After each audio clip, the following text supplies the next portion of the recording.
এটা কি কোনো জিন্দিগি হলো ভাইয়া?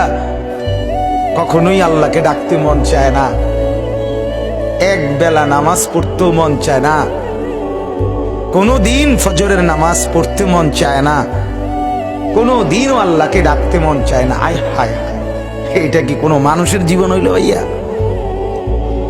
রাস্তার কুত্তার দিকে একবার তাকাইয়া দেখো, তোমার মাঝে আর তার মাঝে কোনো পার্থক্য দেখো?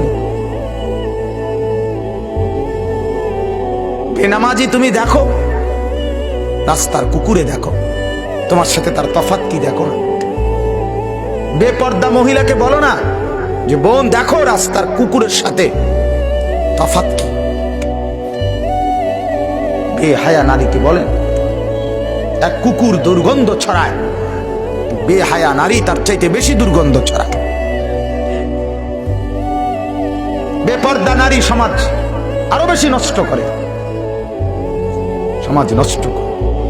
যে মেয়েটা বেপর্দা হইয়া অসংখ্য যুবককে নিজের শরীর দেখাইল, আল্লাহর কসম এই সমস্ত যুবকের গুনার সমপরিমাণ পীড়া ওই নাফরমান মেয়ের কাঁধে উঠবে, মহিলার কাঁধে উঠবে, কোনো সন্দেহ নেই।